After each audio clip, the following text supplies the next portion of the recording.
Olá, gente, bom dia. Hoje é dia 9 que eu estou gravando essa aula, dia 9 do 10. Eu ainda não tenho as provas de vocês, ainda não tenho o livro de vocês físico ainda não tenho nada. Provavelmente vocês vão ver essa aula acho que dia 14, então, né, saiba que eu não tenho nada ainda. Então, não tenho nada corrigido, não sei nota, não sei nada. Eu só tenho o livro assim, tá? Ele tá aqui todo coloridinho, pelo menos tá bonitinho, né, porque o meu é tudo feião, pra gente começar a aula. Esse primeiro capítulo aqui, ele é muito intuitivo, então eu vou fazer o capítulo inteiro com vocês logo, tá? Aqui vocês param dá uma pausa na aula e copia rapidinho, tá? No caderno, dá a pausa que copia, dá a pausa que copia, dá a pausa que copia. Porque eu nunca lembro de voltar aqui quando eu dou aula assim olhando o livro aqui no computador, tá? Eu nunca lembro de voltar aqui, então já deixa lá tudo copiadinho. Partes intuitivas da matéria, tá? No decorrer das abordagens utilizadas na ciência nesse ano, aprendemos sobre a formação da matéria e vimos a união dos elementos químicos formando diversos materiais sólidos, líquidos e gasosos. Responde 10. Tenta não olhar a resposta que está aqui, tá? Eu sei que a resposta está aqui, mas tenta fazer a resposta. Observe a imagem acima e responda. Como ocorre a formação das chuvas? Deixa eu ver a imagem aqui. Essa água toda que está aqui vai evaporar para cá, vai subir para a atmosfera. Subindo na atmosfera, vai descer depois de novo. Então, como que ocorre a formação das chuvas? Pela evaporação da água dos rios. Qual é o papel da floresta na manutenção do ciclo da água? A floresta ela tem um papel muito forte porque ela mantém a umidade do ar, porque a floresta transpira, ela solta vapor de água para o ar, e ela também ajuda na infiltração da água no solo pelas suas raízes, tá? Bem aqui embaixo das raízes. Quais as mudanças... Isso aqui é até uma pergunta muito boa de se botar na prova, tá? Qual é o papel da floresta? Eu vou me lembrar disso. Quais mudanças físicas você consegue destacar com base na imagem? Então, aqui só está mostrando neblina, que é esse nevoeirozinho aqui. E esse nevoeiro aqui é formado pela evaporação da água que está aqui, do rio. Como podemos explicar essas mudanças no comportamento molecular em nível microscópico? Então, quanto mais sólida está a água, quanto mais no estado sólido, que no caso aqui não tem nenhum exemplo de gelo, as moléculas estão mais unidas. No líquido que está aqui no rio, as moléculas estão um pouco mais afastadas. E no vapor de água que está aqui na atmosfera, elas estão mais espaçadas e com movimento livre, tá? Constituição da matéria. Agora daqui é tudo intuitivo. Na natureza, podemos observar as mudanças no estado físico da matéria. Na imagem anterior, conseguimos ver algumas mudanças nos estados físicos e tudo mais. Atualmente, a mídia em geral utiliza a afirmação plantando água. Como você poderia explicar essa afirmação dentro do contexto do ciclo da água? Então, plantando água. Lembra que eu falei que as raízes ajudam na infiltração da água no solo? Então, é esse o conceito de plantando água. Você planta uma planta e essa raiz ajuda na infiltração da água no solo. Apesar de nosso planeta apresentar 71% de água líquida na superfície, somente 2,5% dela é água doce. Assim, se continuarmos a desmatar as florestas, não teremos mais chuvas em determinados lugares. Isso aqui é real, porque a maior parte da chuva que acontece aqui na região sudoeste do Brasil vem da Amazônia, das plantas e da floresta amazônica, porque a floresta amazônica transpira, né, soa, e esse suor evapora, sobe e vem para cá. Devido ao crescente desmatamento e à diminuição das áreas de florestas, é muito importante plantarmos árvores para ajudar a recuperar o equilíbrio hídrico da Terra. Isso todo mundo sabe.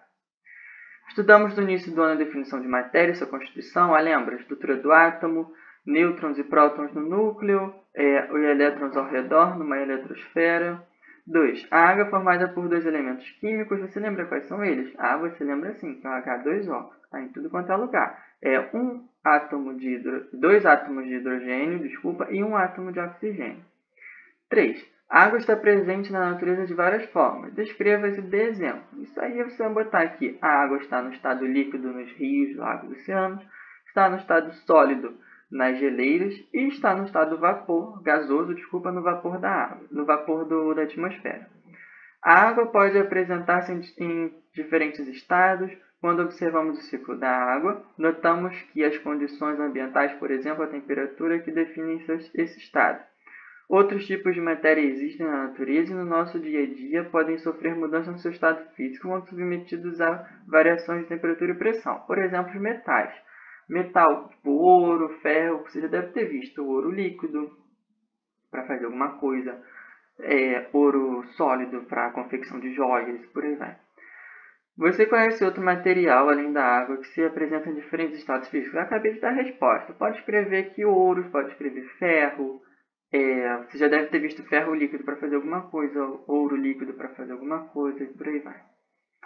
Caso observássemos microscopicamente como as moléculas se comportam nas mudanças da fase da matéria, veríamos: estado sólido, as moléculas estão todas juntinhas, umas do lado da outra. Estado líquido, elas estão afastadas umas das outras. E estado gasoso, elas estão com livre movimentação bem afastadas. Isso aqui convém a elas certas propriedades, que eu coloquei só aqui no slide. Eu coloquei essas propriedades aqui, que estão entre parênteses, tá? Que o livro não colocou, então cuidado. Quando elas estão todas unidas assim, sem espaços entre elas, quer dizer que o estado dela confere dureza, ela é dura. Quando elas estão pouco afastadas umas das outras, quer dizer que elas têm formato variável, então elas assumem formato de acordo com o recipiente que elas estão. Por exemplo, uma garrafinha cilíndrica, ela tem o formato cilíndrico. Uma garrafinha triangular tem formato triangular. Uma jarra tem formato da jarra, por aí vai. Se você botar o gelo na jarra, o gelo vai continuar com formato de gelo, vai continuar com formato de cubo. Depende do formato que o gelo estiver também, né? E gasoso, elas não têm um formato definido, elas estão em movimento. Isso aqui significa movimento, tá? Movimento e afastadas umas das outras. 5. Compare os estados físicos da matéria na ilustração anterior. O que você pode concluir sobre a estrutura molecular de cada uma? Foi o que eu expliquei. Que no estado sólido as partículas estão bem juntas, umas coladas uma na outra, no líquido mais separadas e no gasoso distantes umas das outras, dispersas, tá? Quando o material encontra-se no estado sólido, as partículas são comprimidas, impedindo de se movimentar. Já nos estados líquido e gasoso, as partículas tendem a separar-se e movimentar-se conforme a temperatura aumenta. Pode sublinhar isso aqui, é importante. Repare na imagem que no estado gasoso as moléculas ficam distantes umas das outras. As sombras representam que elas estão movimentando, como eu falei lá. 6. Para verificar sua compreensão, complete as seguintes afirmações. Já está com resposta, né? Mas pelo amor de Deus, tenta fazer. Quando existem vários átomos condensados em um mesmo espaço físico, o estado do material é sólido. Condensado quer dizer juntinhos. B. Quando as moléculas encontram-se mais afastadas umas das outras, o estado do material é líquido. Já quando ficam mais dispersas e agitadas, totalmente livres, o estado do material é sólido. Agora, nas ligações intermoleculares e mudanças de estado físico, vem uma parte que entra efetivamente a matéria e outra parte que continua intuitiva, que é uma coisa que vocês já cansaram de ver, tá? Que é a segunda parte, essa aqui. O que entra efetivamente sobre a matéria são essas duas setinhas aqui. Eu já vou explicar. Durante esse ano, aprendemos como é formada a matéria e como os materiais se comportam quando passam por reações químicas. Também vimos algumas propriedades específicas de certos materiais observando a transformação das substâncias. As moléculas dessas substâncias atraem-se de maneira similar aos átomos. As ligações intermoleculares são o que acontece entre moléculas. Isso aqui tudo é uma molécula, está se ligando com essa outra molécula aqui. Só isso aqui é um átomo, tá? Mas como tem 3 átomos aqui, formam uma molécula. As ligações intermoleculares mais intensas ocorrem quando a extremidade de uma molécula for positiva e a extremidade de outra molécula for negativa, igual que acontece aqui. Essa extremidade aqui, no caso, seria positiva, porque isso aqui são 2 hidrogênios, e essa extremidade aqui seria negativa, porque isso aqui é um oxigênio. Existem alguns tipos de forças entre as moléculas. A mais intensa exercita por ligações entre elementos de hidrogênio e elementos chamados de FON, que é flúor, oxigênio e nitrogênio, a inicial de cada um deles para não esquecer. São as determinadas ligações de hidrogênio.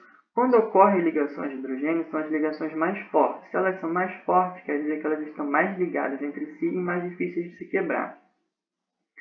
Observe na imagem as moléculas de água com as ligações químicas entre os átomos de oxigênio e os de hidrogênio e as interações entre elas, representadas nos tracejados. Então, foi o que eu falei, interpretando com vocês o texto. As forças intermoleculares são chamadas de força de Van der Waals. Essas forças são mais ou menos intensas dependendo de cada molécula envolvida. Só que para a gente entender quais são as forças de Van der Waals, é matéria do ensino médio. Vocês só vão ver isso em química propriamente dita no ano que vem. Então, o que vem a ser a matéria? Ligações intermoleculares acontecem entre moléculas, tá? Não acontecem entre átomos, então cuidado com isso. Caso sejam duas moléculas se ligando, quer dizer que elas vão sofrer ligações intermoleculares. E o único tipo que o livro deu para vocês, existem diversos outros tipos, são as ligações de hidrogênio. Ocorre com o hidrogênio ligado a flúor, oxigênio ou nitrogênio. São as ligações mais fortes. Por serem mais fortes, são mais difíceis de quebrar, tá? Dependem de uma temperatura maior, geralmente. E essas forças de Van der Waals são forças entre as moléculas que podem variar de intensidade para mais ou para menos. Existem também ligações intermoleculares de polo induzido, e por aí vai. E essas forças elas têm uma escala, e essa escala se chama força de Van der Waals.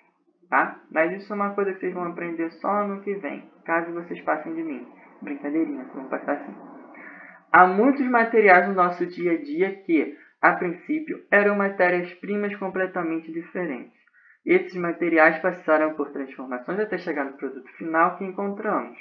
Quando observamos os materiais elétricos, é mais difícil perceber como eram sua origem.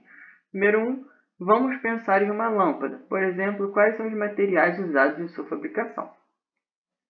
Lâmpada geralmente é feita de vidro, de metal e dentro do vidro tem gases, tá?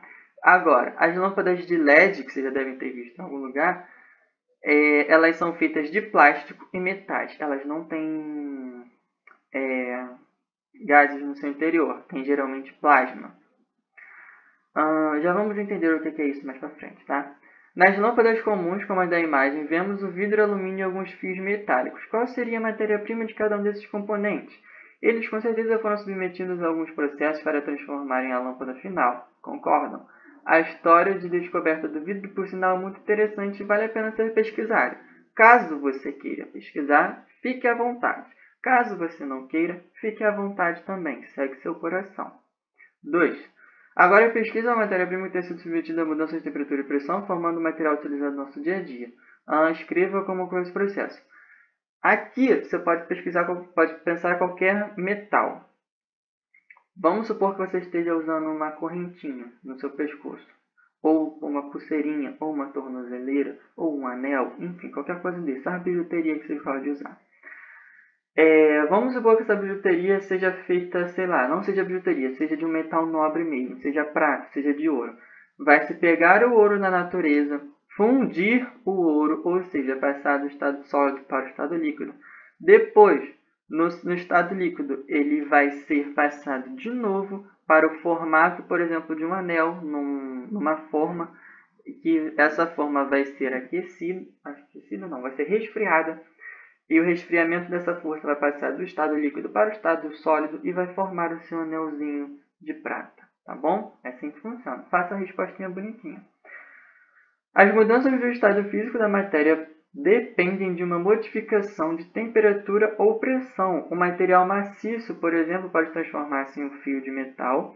O álcool líquido pode evaporar. Substâncias sólidas como o açúcar podem ser dissolvidas em água, etc. Sublinha. Quando a aparência do material muda sem formação de novas substâncias, ocorrem as chamadas transformações físicas, que eu coloquei aqui no primeiro slide, que eu achei que caberia melhor aqui do que onde a gente está. Aqui. As mudanças de estado vão ocorrer quando submetemos os materiais a variações de temperatura, aquecimento e resfriamento. Para que a mudança de estado aconteça e permaneça, condições de temperatura devem ser mantidas. Em relação às forças intermoleculares, uma substância passa do estado líquido ou sólido para o gasoso quando acontece um rompimento dessas ligações. Então, as substâncias trocam de estado físico quando essas ligações aqui que nós estudamos são rompidas. Aqui é exemplo da ligação de hidrogênio. Tá? 3.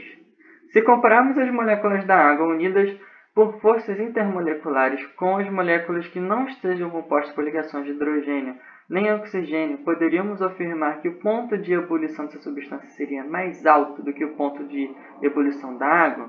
Ponto de ebulição é quando é uma temperatura na qual a substância passa do estado líquido para o estado gasoso. Ou é do estado sólido para o líquido? Peraí, me perdi aqui. Está aqui embaixo a resposta. É líquido para o gasoso mesmo. Então, estamos aqui na 3. Quando, ponto de ebulição é quando uma substância passa do estado líquido para o estado gasoso. O que ele perguntou é se esse ponto vai variar caso a molécula de hidrogênio estiver ligada a outro, ou caso o átomo de hidrogênio esteja ligado a outro elemento. Então, depende. Se for um elemento do FON, flúor, oxigênio ou nitrogênio, o ponto de ebulição vai ser o mesmo. Caso seja diferente desse FON, aí vai variar. Tá? Pode variar tanto para mais quanto para menos. Depende de como que é composta essa molécula. Quando a pressão e a temperatura permanecem constantes, o estado físico também permanecerá o mesmo. Se a temperatura da água líquida for diminuída para menos 10 graus Celsius, ela passará a ser sólida, e se aumentarmos a temperatura para 550 graus Celsius, ela passará a ser gasosa.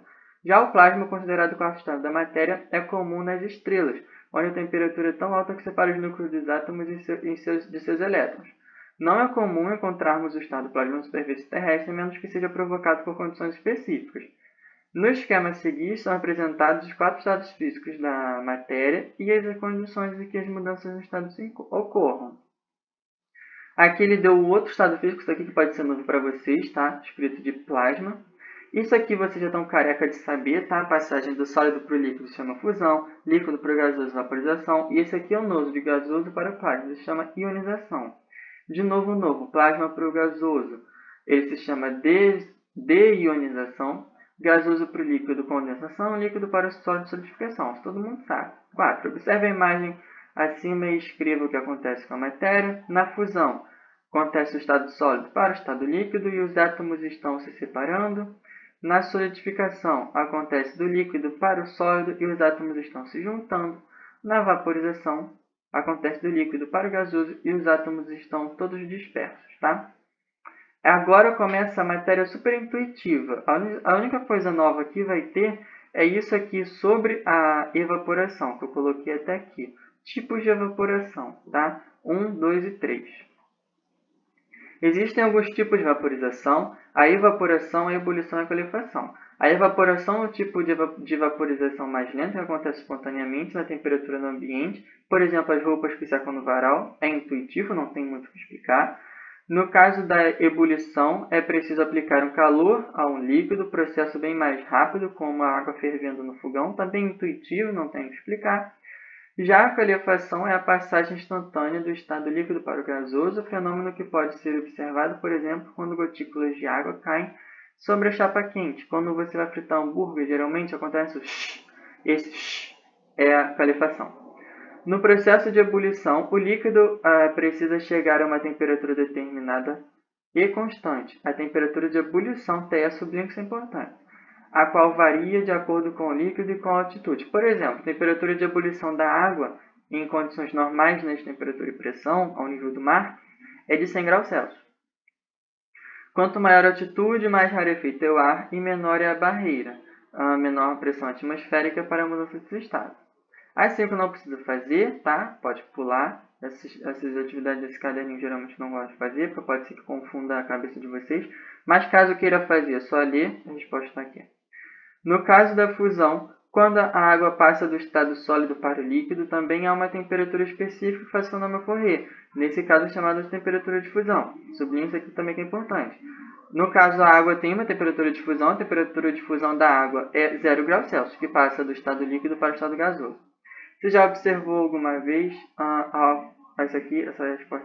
essa pergunta aqui é até legalzinha. Você já observou alguma vez após acordar que o vidro de sua janela amanheceu cheio de gotículas de água e que não havia chovido durante a noite? Como isso pode acontecer? Qual que isso aqui acontece? Isso aqui acontece porque o vapor de água presente na atmosfera que estava aqui condensou. Passou do estado de vapor gasoso para o estado líquido no vidro e se grudou no vidro formando gotículas de água. Essa é a hipótese e é a resposta certa, não é bem uma hipótese, é a resposta certa, tá? E, para terminar, o fenômeno da pergunta anterior é explicado pela condensação. Quando o vapor é resfriado, ocorre a passagem do estado gasoso para o líquido. Isso ocorre por causa da associação de uma queda de temperatura abrupta e do aumento da pressão atmosférica, que foi o que eu expliquei ali. 7. Antigamente usava uma substância chamada naftalina para conservar roupas do ataque de insetos como traças, cupins e baratas. Essa substância é derivada de carvão mineral e tem as seguintes características: é sólida e cristalina em temperatura ambiente, de cor branca, odor muito forte, insolúvel em água, inflamável e tóxica. Tá? Isso aqui é muito importante. Atualmente ela continua sendo utilizada em herbários para conservação de plantas e em banheiros para diminuir o odor de urina. Por qual transformação física essa substância passa? Essa substância ela passa diretamente do estado sólido para o estado gasoso, ou seja, sublimação, tá? O nome. Não se usa mais naftalina, pelo amor de Deus, porque a naftalina é extremamente tóxico e pode até causar câncer, aumentar, né, a chance de ter câncer. A passagem direta do estado sólido para o estado gasoso é o nome de sublimação. O contrário é a passagem do estado gasoso para o estado sólido, que é chamado de sublimação também. Isso aqui está errado. Não é ressublimação, é sublimação. Ressublimação não é mais usado, tá? Aí vem a hora da experiência. Fica muito complicado de vocês fazerem isso, né? Ciência e tecnologia, vocês podem dar uma lida caso queira entender alguma coisa. Se quiser, a resposta está aqui na ciência e tecnologia, tá? Se quiser entender um pouco sobre umas curiosidades. Aí vem retomando ideias, que é uma revisãozinha sobre a matéria também, mas nada de muito complicado, porque essa matéria ela é totalmente intuitiva. São coisas que vocês já viram, já cansaram de ver, só que uma outra coisinha nova só. E essa uma outra coisinha nova eu anotei tudo aqui nesses 3 slides para vocês não se perderem, tá? Pelo amor de Deus. Então eu fico por aqui, deu 20 minutinhos só de aula. Um beijo em vocês e tchau, tchau.